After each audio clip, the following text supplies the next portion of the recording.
நேயர்கள் அனைவருக்கும் வணக்கம். ஸ்ரீமதே விஷ்ணு சித்தாரே மனோநந்தன ஏதுவே நந்த நந்தன சுந்தரியே கோதாய நித்திய மங்கலம். எங்கள் வீட்டில் மேற்க சாமி ரூம்பு இருக்குது, கிழக்க அடுப்படி இருக்குது. அந்த மாதிரி இருக்கலாமா, இல்லை வேறு இடம் மாற்றலாமா, எப்படின்னு சொல்லுங்க. அம்மா வணக்கம்மா.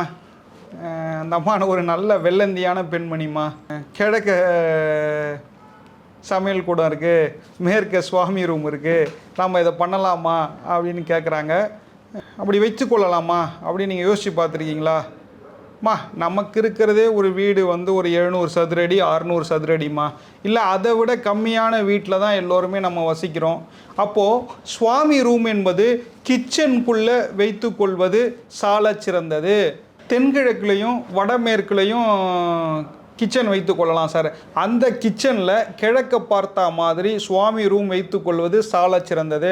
இப்போ ஒரு வீடுனா தென்கிழக்கில் வைத்து கொள்ளலாம்.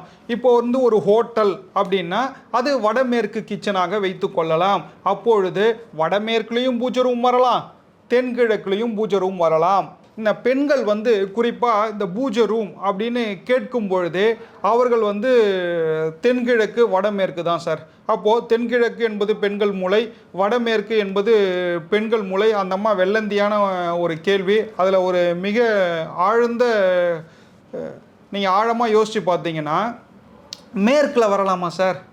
எங்கள் வீட்டில் இடம் இல்லை, என்ன பண்ணுறது, மேற்கில் நான் சுவாமி கும்பிட்டுக்கலாமா அப்படின்னா அது தவறுமா. ஒன்று வடமேற்காக இருக்கணும், அல்லது தென்கிழக்கு கிச்சனுக்குள்ளே, அந்த தென்கிழக்குள்ளே நீங்கள் எங்கே ஒன்றாலும் கிழக்கு பார்த்த மாதிரி சுவாமி ரூம் வைத்து கொள்ளலாம், தவறு இல்லை. அப்போது சார் எனக்கு இருக்கிறது சின்ன இடம், அப்போ நான் பெட்ரூம்குள்ளே சுவாமி ரூம் வைத்து கொள்ளலாமா அப்படின்னா அதுவும் தவறு. சில பேர் என்ன பண்ணுவாங்க, ஒரு வீடு இருக்கும், டியூப்ளெக்ஸ் ஹவுஸாக இருக்கும், சார் நான் ஃபஸ்ட் ஃப்ளோரில் சுவாமி ரூம் வச்சுக்கிறேன் சார் அப்படின்னா அதுவும் மிகப்பெரிய தவறு சார். ஒரு அப்பார்ட்மெண்ட்டுனா ஒரு வீட்டுக்கு மேலே வச்சுருப்பாங்க, அதில் மிகப்பெரிய வாஸ்துலாம் பார்க்க முடியாது. ஒரு தனி வீடு என்பது அந்த இடத்துல தென்கிழக்கு அல்லது வடமேற்கு தான் சுவாமி ரூம் வரலாம், தென்கிழக்கு அல்லது வடமேற்கு தான் பூஜை அறை வரலாம். வேறு எந்த இடத்துலையும் பூஜை அறையோ சமையல் அறையோ வரக்கூடாது. ஒரு வேளை வடகிழக்கில் சமையல் அறை போட்டுவிட்டால் என்ன நடக்கும் அப்படின்னா, ஆண்கள் அந்த இடத்துல டம்மியாக இருப்பாங்க. தென்மேற்கில் சமையல் அறை போட்டுவிட்டால் என்ன ஆகும் அப்படின்னா, அந்த பெண்களோ ஆண்களோ ஒரு நல்ல நிலைமையில் கணவன் மனைவியாக இருக்க மாட்டாங்க. டைவர்ஸ் என்ற சம்பந்தப்பட்ட விஷயங்கள் உள்ளே வந்துடும். தேவையில்லாத சில சண்டை சச்சரவுகள். கல்யாணம் ஆனதுலேருந்தே நான் அம்மா வீட்டில் இருக்கேன், கல்யாணம் ஆனதுலேருந்தே நான் என் ஒய்ஃபை பிரிஞ்சிருக்கேன் அப்படின்னு ஒருத்தவங்க சொல்கிறாங்க அப்படின்னா தென்மேற்கை உற்று கவனிக்க வேண்டும். இவ்வளோ தான் சார் கான்செப்ட்டு. அப்போ உங்கள் வீட்டில் தென்கிழக்கு அல்லது வடமேற்கில் நீங்கள் வைத்து கொண்டால் சிறப்பாக இருப்பீங்கம்மா, சூப்பராக இருப்பீங்கம்மா. பொதுவாக கிச்சன் பார்த்தீங்கன்னா, அந்த கிச்சனுக்குள்ளே நம்ம எங்கே சிங்க் வரலாம் அப்படின்னு பார்த்தோம்னா, கிழக்க பார்த்து நம்ம சமைப்போம். அப்போ கிழக்க பார்த்து சமைக்கும் போது லெஃப்ட் ஹேண்ட் சைடில் அந்த ரூமுக்கு வடகிழக்கில் சிங்க்கு வைத்து கொள்வது சால சிறந்தது. அந்த ரூமுக்கு தென்மேற்கில் நம்ம ஸ்டோர் ரூம் மாதிரி நமக்கு தேவையான திங்ஸ் வைத்து கொள்வது சால சிறந்தது. அந்த கிச்சனில் வேறு என்ன வரலான்னு பார்த்தீங்கன்னா, லெஃப்ட் தெற்கு பக்கமும் மேற்கு பக்கமும் வைத்து கொண்டால் சிறந்தது. அந்த கிச்சனில் தென்கிழக்கில் பார்த்தீங்கன்னா தெற்கில் ஒரு வழி உச்சத்தில் வைத்து கொண்டால் மிகவும் சிறப்பு. ஒரு வீட்டுக்கு ஒரு வாசல் வரலாம், 2 வாசல் வரலாம், 4 வாசல் வரலாம், 6 வாசல் வரலாம், 8 வாசல் வரலாம் சார். 3 வாசல் என்பது வரக்கூடாது. இப்போது வடக்கு பார்த்த வீடாக இருந்தால் தென்கிழக்கில் தெற்கில் ஒரு வாசலை நம்ம ஓப்பன் பண்ணிக்கலாம் சார். அப்போ ஒரு வீட்டுக்கு 2 வாசல் ஆகிடுச்சு. கிழக்கு பார்த்த வீடாக இருந்தால் மறுபடியும் ஒரு வாசல் எங்கே ஓப்பன் பண்ணலாம், தென்கிழக்கு தெற்கில் ஓப்பன் பண்ணிக்கலாம் சார். அது உச்ச வாசல். அப்போது ஒரு வீட்டில் நம்ம சாமான் தேய்க்கிறதுக்கு சர்வன்ஸ் வராங்க அப்படின்னா அந்த ரூம் வழியாக தேய்ச்சிட்டு அப்படி வெளியில் போயிடுவாங்க. அதுக்கு மாதிரியான கான்செப்டில் நிறைய பேர் அங்கே வாசல் வைப்பாங்க சார். ஆனால் ஒரு உண்மையான கான்செப்ட் பார்த்தீங்கன்னா, ஒரு வீட்டுக்கு 2 பக்கம் வாசல் வைப்பது சால சிறந்தது. இப்போ தெற்கு பார்த்த வீடாக இருந்தால் அக்னி மூலையில் உச்ச வாசல் வருதுன்னா நம்ம வடக்குலேயோ கிழக்குலேயோ ஒரு வாசல் வைத்து கொண்டால் மிகப்பெரிய மாற்றங்கள் ஏற்படும் சார். இதுதான் நமக்கு கிச்சனை பற்றினான கான்செப்ட் சார். இப்போ அதே வந்து வடமேற்கு கிச்சனாக இருந்தால் என்ன ஆகும் அப்படின்னா, வடமேற்கு என்பது வெளியேற்றுவது. நிறைய சொந்தக்காரங்க வருவாங்க, நிறைய ஃப்ரெண்ட்ஸுங்க வருவாங்க சார். நம்ம எப்போ பார்த்தாலும் காஃபி, டீ, பூஸ்ட், ஹார்லிக்ஸ்லேயே இருப்போம். அந்த பெண் என்ன ஆகும், எப்பயுமே சும்மா கிச்சன்லேயே இருந்தால் பைத்தியம் பிடிச்சிரும் சார். அப்போது வடமேற்கு கிச்சன் வந்து நம்ம வீட்டுக்கு வேண்டாம், தென்கிழக்கு கிச்சன் என்பது பெஸ்ட்டு சார். இப்போது பூஜை அறையில் நிறைய படங்கள் வைத்து கொள்ளாமல் கொஞ்சம் கம்மியான படங்கள் வைத்து கொண்டால் மிகப்பெரிய சிறப்பு சார். அதற்கப்புறம் வந்து காமாட்சி அம்மன் விளக்கு வைத்துக்கொள்வதும், அதற்கப்புறம் வந்து நம்ம சால கிராமம், இது மாதிரியான விஷயங்கள் உள்ளே வந்தாலே நம்ம வீடு வந்து செல்வ செழிப்பாக இருக்கும் என்பது ஐதீகம் அம்மா. அதாவது நிறைய பேர் வந்து வாஸ்து பார்க்காமலாம் வீடு கட்டுறது நிறைய பேர் இருக்காங்க. அவன் மாத்திரம் கண்டினியூவாக டியூ கட்டி நல்லபடியாக இருக்கான். வாஸ்து பார்த்துட்டு வீடு கட்டினவன் நான் நிறைய பேரை பார்த்துருக்கேன்.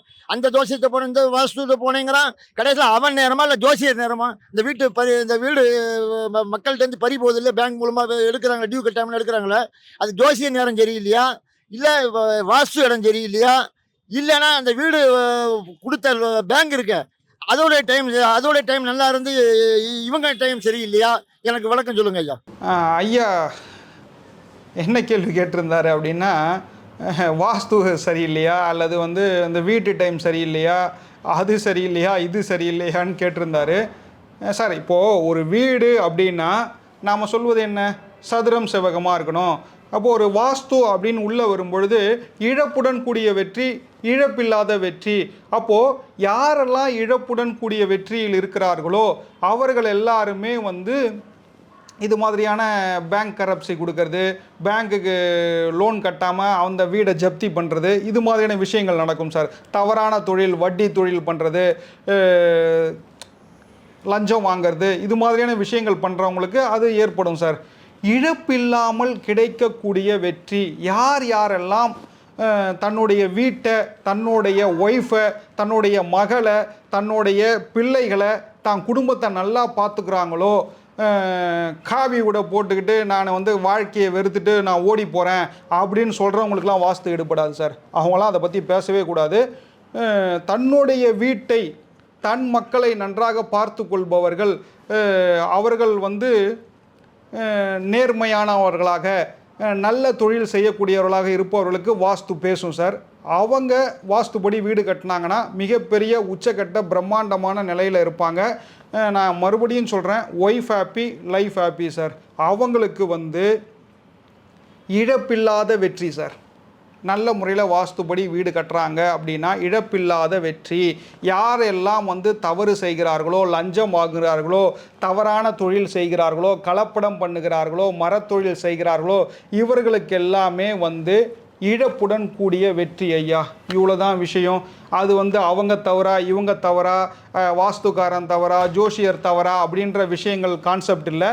என்ன விஷயம் அப்படின்னா, நம்ம தான் தவறு ஐயா. நம்மளை சரிப்படுத்திக்கிட்டாலே இந்த மற்றவங்க மேலே குறை சொல்ல வேண்டாம் ஐயா. நம்மளை நம்ம சீர்தூக்கி பார்த்துக்கொள்வோம். இவ்வளோ தான் என்னுடைய விஷயம். இழப்பில்லாமல் வெற்றி பெற வேண்டுமா, நாணயமாக இருங்க, நல்லபடியாக இருங்க, கடவுளை நோக்கி பிரயாணப்படுங்க. நான் மறுபடியும் சொல்கிறது அதுதான், சாமியாராக போவதல்லது வாழ்க்கை.